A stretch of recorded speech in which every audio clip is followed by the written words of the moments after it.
if I could go back, I would just tell myself, do everything you thought you wanted. Like everything that was in your mind, keep doing it, because it's how I got to where I am. It's why I am who I am. Every single experience and choice and decision brought me here. Right. So, and I'm so grateful to be in this position, even with any, you know, mishaps or downfalls or pain or anything that I encountered along the way. I truly wouldn't want to know what life was any other way.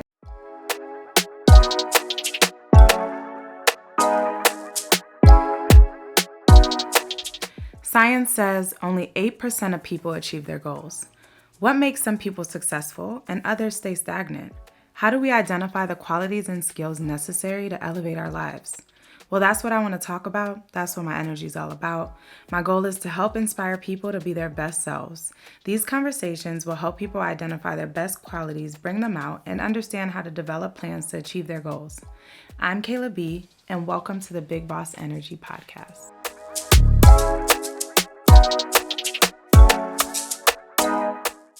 What's up, y'all? It's your host, the Kayla B. Welcome to the Big Boss Energy Podcast. Today we have Miss Aaliyah's face. Hey, Hoochie. Hey, girl. If you don't know, I got to give my girl her flowers before we even get the episode started, okay? So, Alliyah, you are that girl. But most importantly, you have amassed about 1.5 million followers across all your platforms. You are a very popular influencer. And you've worked with some of the biggest brands like Skims, Lancome, NARS. You've been featured in Essence, girl. Like, congratulations. I don't think y'all really get it. Like, 1.5 million followers is 12 NFL football stadiums, guys. Like, how does that make you feel? Uncomfortable. No, but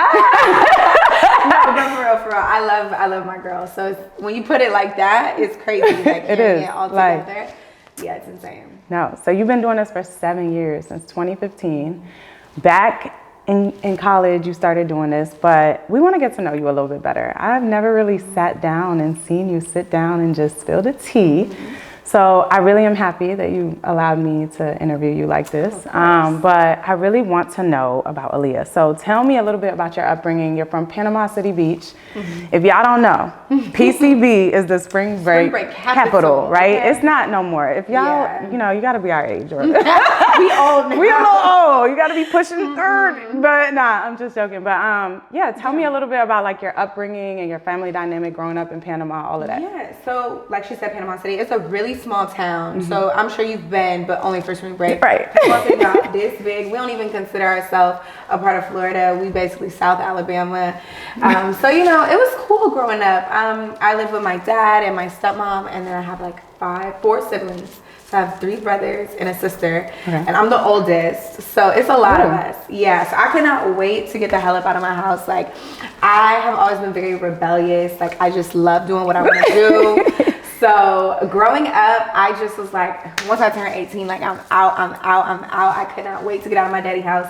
Love him, love his life, but I had to go. Like, so that was just always my thing. Is like, I just always wanted to do what I wanted to do. Right. Like always, and I'm gonna figure out a way to do it. It don't matter. So I've been working jobs since I was like 15. I got my permits, I got my licenses, like whatever type of independence I could gain, like I was doing it. Right. Yeah, because my daddy, I'd be like, oh, can you get me this? I ain't got no money. So I said, well, dang, I gotta go get some money.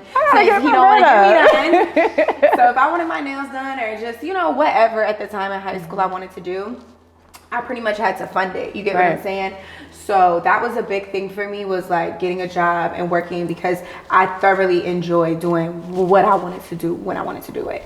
So, you know, after high school, I left, and then I went to college. Okay, I wanted to make sure. I'm like, we could talk about college, girl. Like, I could not wait to leave. So. Wait, you got to tell the people, because hold on. I don't know if y'all know, my girl is a rattler, okay? So she went to the Florida A&M University in Tallahassee, Florida, which was where we met. Yes, actually. Yes. But makeup.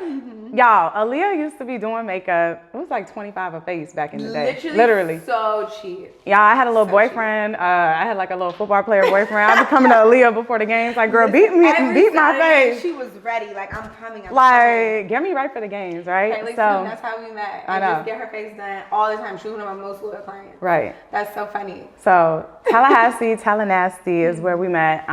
So it's really amazing to just see, because I'll never forget, we had a conversation in your dorm room when I was getting my makeup done once, and you're like, I'm about to start a YouTube channel. And I'm like, I ain't know shit about you too, y'all. I was like, okay, girl, like, you know. I remember back in the day, like when you started your Instagram, it was like straight up close-ups of makeup. Like you really started, I would say you're a lifestyle influencer now, but you originally started as a beauty and makeup influencer. So like, tell us a little bit about, you know, you're in your dorm room, and then you was on a full ride to college on top of it. I don't know if everybody knows, but Alliyah is very smart, and she was on a full ride for pharmaceutical, right? So talk about that whole experience. You leave, you're very determined, you're always working, and then you go get this, you know, you're getting a college degree, it's fully paid for, but you're like, I like makeup. Like, where does that whole thing come in? So going to college was definitely like something I did for my dad to like make him happy. It's like what you're supposed to do, right? Yeah. But I also knew that it gave me a way to get out of the house immediately, right? So I was like, I can go to summer school. Like I mean, as soon as I graduate, I can be out. That summer. Exactly. You did summer semester? I did do summer semester because I wanted to rack up my immediately. bands. So I just like worked the whole summer, but I should have left. Girl. But so, you know, that was my thing. Like Kayla said, like not to do my own horn, but or like you said, we're having a conversation. Yeah. Anyways, not to toot my own horn, but I did think that, or believe that I'm a very smart person as well. So I went ACT route when it came to going to school. I never took the SAT. Me too. Oh my gosh. Super score, period. So I took the ACT probably like 3 or 4 times, and I just focused on one portion of the test. That is so crazy. I got the best score, and then FAMU did super score acceptance at the time. So what they would do is take all your ACT scores and give you take the best from every category, and that would be your overall score. So that's how I got my full ride. And so I went into pharmacy. Like to me, it just made sense. I'm like, cool. I do 6 years. I'm out. I'm making $100K. Like it's gonna be fire, right? 100. Just think about that now. To even right. So yeah, I was kind of going to please my dad. And about 2.5, 3 years in, me and him had like a really big falling out. And so I was like, well, I'm already out here. Like I've been doing makeup. Like I'm gonna get a job and I'm gonna just keep doing it. So I dropped out of school because I was really just going for him at that point.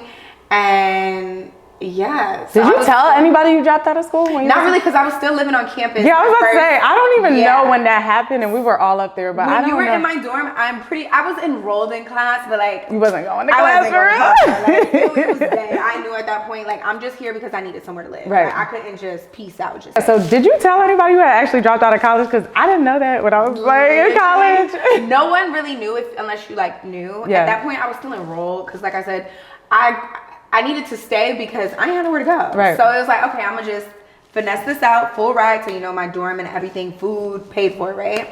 So at that time I was like, I'm gonna just be a makeup artist, I guess. Like my dream was that, or my idea was that I was gonna go work at MAC and I was just gonna be a poppin' makeup artist. Like, did you know what they paid at MAC at that point? I did a little bit of like Googles, and I was thinking like around $15 an hour, which back then was like lit, you know what I mean? But it actually ended up being even more. So it really was like my highest paying job I've ever had, like a job. Yeah.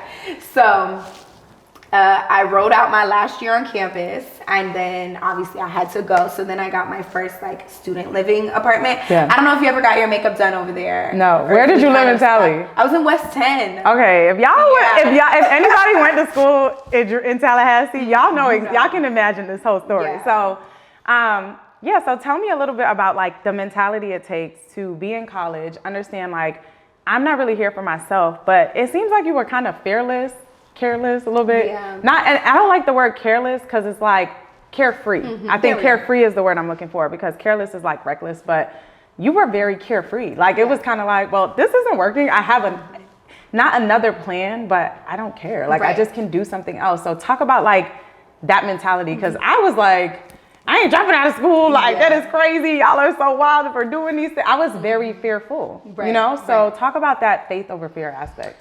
I think that younger me definitely just back to this rebellious, just want to do what I want to do. I just always believe I'm gonna be okay. Like I'm gonna be okay. Like I just that was never ever gonna happen in my mind. Like I knew at least I will have a roof over my head. Will it be the best situation? Like no, there was times, I mean, Burke is a joke, girl. Like me and my ex-boyfriend at the time, like he used to work at a sandwich place, so we would like call in, like I would be at home and call in sandwiches that no one would ever pick up. Shop. Yeah, so he could bring them home so we could eat, girl. Like I had food stamps, like I was just like, made it work. We're gonna make it work. But I was very content. Like I was happy. I would do what I need to do with my friends. Like $5 in the bank account. But like I'm having a good time. Yeah, it is what it is. This is what I chose, right? And so I just kind of accepted every decision that I made for what it was. So the dropping out of the school thing, like I knew like I'm accepting of that. Like whatever comes with this is what it's gonna come with. But I'm gonna be Gucci. Like I just was like, I'll be working at MAC. I'm gonna be a makeup artist. I love it. Like I just was gonna do whatever I wanted to do when I wanted to do it, and I would deal with whatever came with it as it came. Right. Yeah. Okay. So you leave college. You're like now working at MAC. So where does YouTube fall into that? Like, did you see the potential? Because I was talking to somebody like literally earlier today, and I was just like, do you remember there was something called Vivo or something out? Vivo. And every artist had a Vivo. And there were like competitors to YouTube at one point where I would say I wouldn't even think YouTube would be the platform it was today. So did you have that vision, or was it just kind of like, I'm just really doing makeup and I'm putting it out here for people to see? Like, how did you even move into that space of content creation from there? Yeah, so I started, like we said, about 2015. I would say that there were influencers around within the beauty YouTube space for maybe 3 or 4 years at this point. Okay. But they weren't lifestyle. Lifestyle wasn't really, or at least something that I knew about. So we didn't know they was getting paid. And even back then, they weren't getting paid like they are now. So it was just a completely different ball game. It genuinely was just something to do because you like to do it. And I really enjoyed it. Like, we could talk for hours and hours and hours.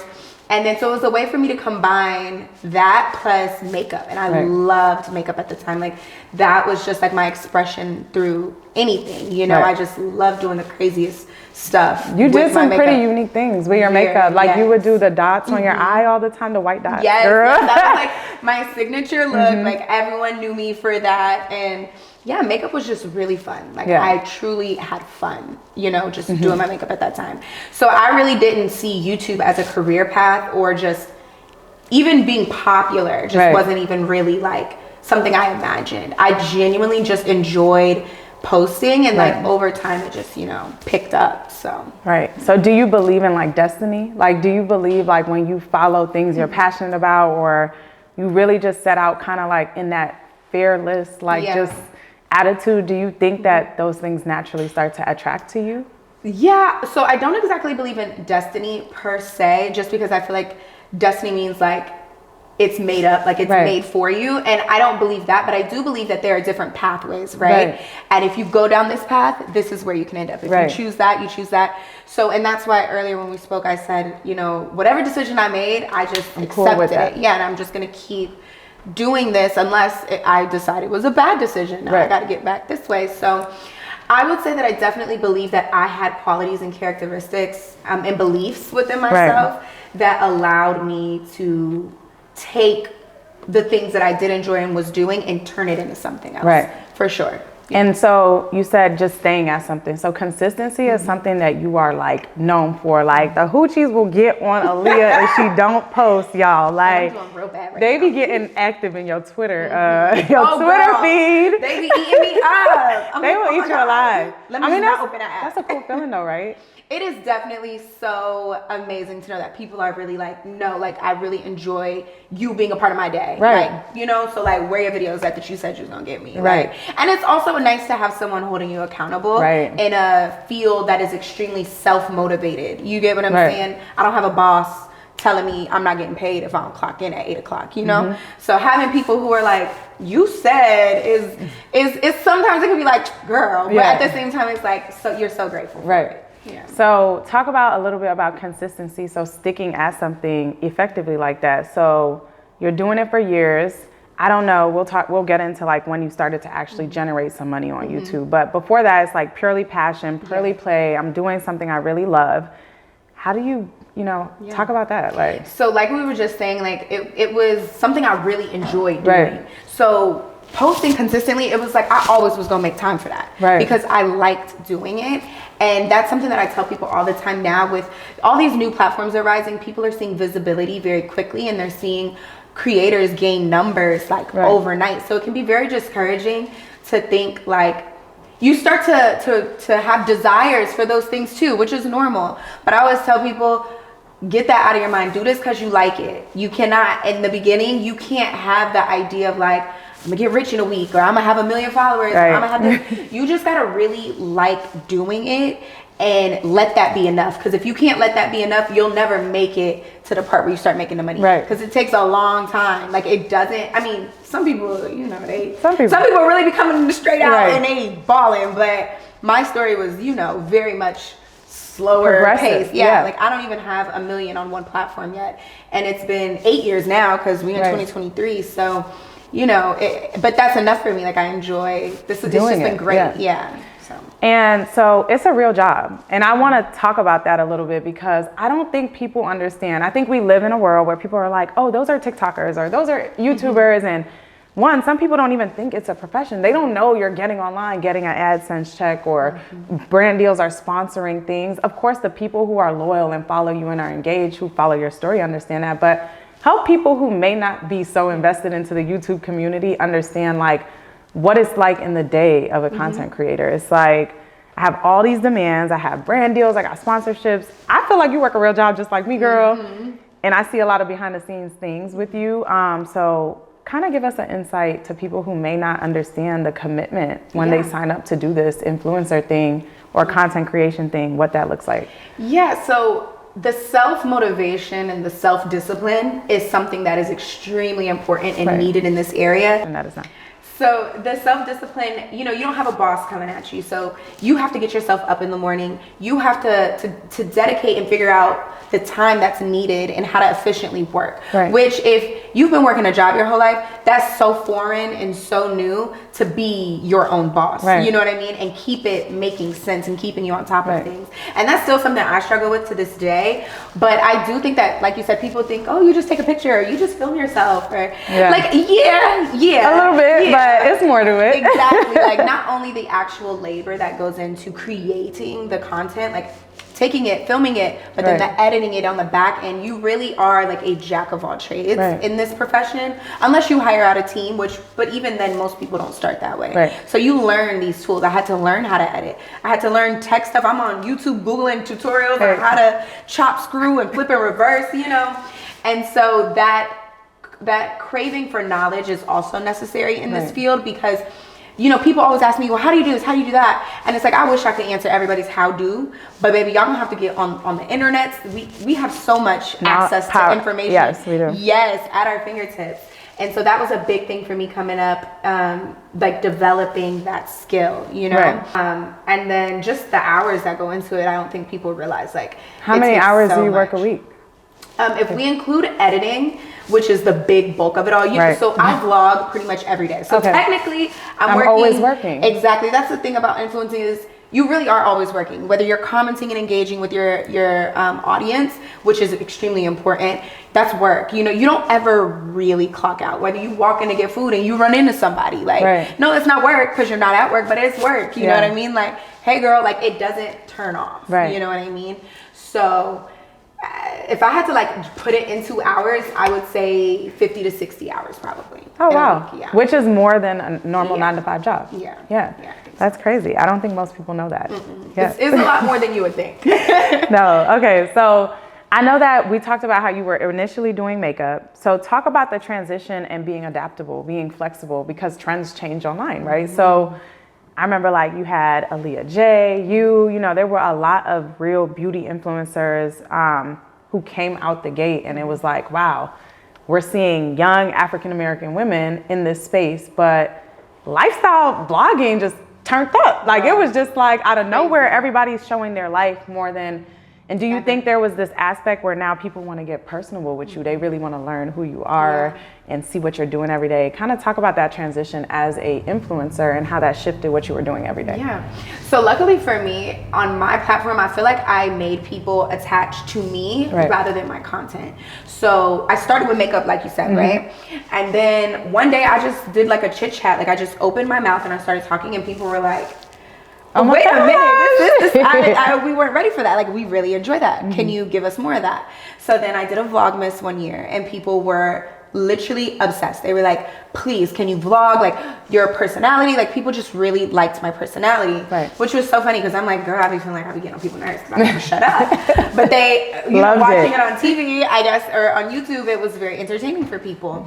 So I've been doing that since the beginning for the most part. So people really became latched onto me rather than the makeup, right? Like it was like, if you're gonna do makeup today, cool. If you're gonna do this today, even better. Like, so my audience was really down for whatever came up because they were watching for me and not for what I was creating, if that makes sense. No, for sure. So, and then I just kind of shifted into it. I gave the people what they wanted. Like I used to say all the time, I'm not a vlogger, I'm not a vlogger, I'm a beauty girl. Now you're a vlogger. You see how life happens. So supply and demand for sure. For sure. So I'm sure that comes with some challenges though, right? Lack of privacy, intrusiveness. You got to kind of put yourself out there for the world to see you vulnerable in a different state. So talk about that balance, right? And mental health, because it's like, how do I stay sane when I have to kind of give the world me at all times, up, down, I still have to produce. Like, even if you're having a bad day or a sad moment, that's your job, like you said. Like, I get sad, I might have a heartbreak, my boyfriend broke up with me, but I still got to go to Microsoft. You know, they ain't really like, we don't care. So talk about that balance of like the challenge of being an influencer and what comes with it. So for me, I realized you have a lot more power than you realize, and you are in control of your platform. You cannot give other people control of your platform, and I think that that's something that people struggle with. For me, my content is what my content is, and there are aspects of my life that do not come into the content, and you're not gonna make my content be about it. You won't, and that's why you know me, girl. I didn't say nothing about nothing. If I wasn't already talking about it, we're not gonna start talking about it. So that's just, I learned that though from being online for 8 years, Like I've shown things previously that now I'm like, ooh, wish I wouldn't have showed that, you know, but you live and learn. And so now that's why I have definitely prioritized myself, because I can't keep going if I'm upset every damn day online. Like I don't get mad. I don't engage in that. So like I said, you just have so much control. And I wish that all influencers knew that. Like you really control the direction, the narrative, you control your platform.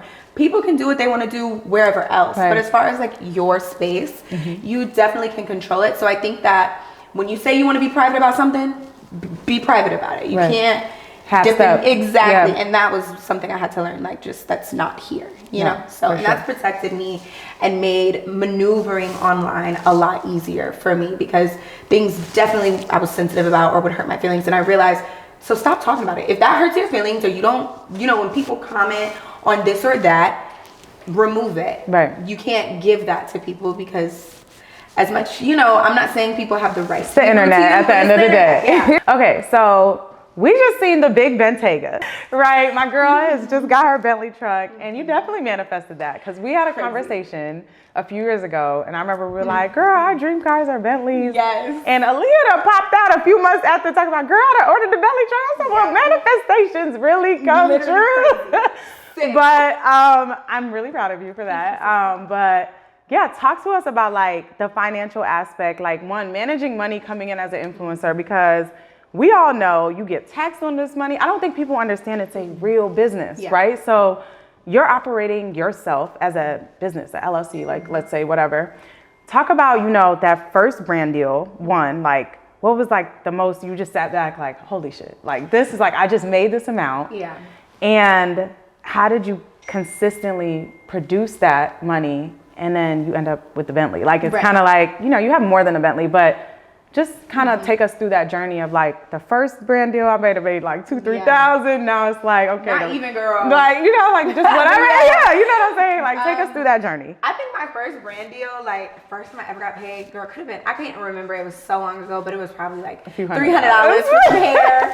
You know, I think that's where all black girls on the internet start. One thing we're gonna do is get a hair sponsorship. Get a free wig, okay? So I was doing that for a while.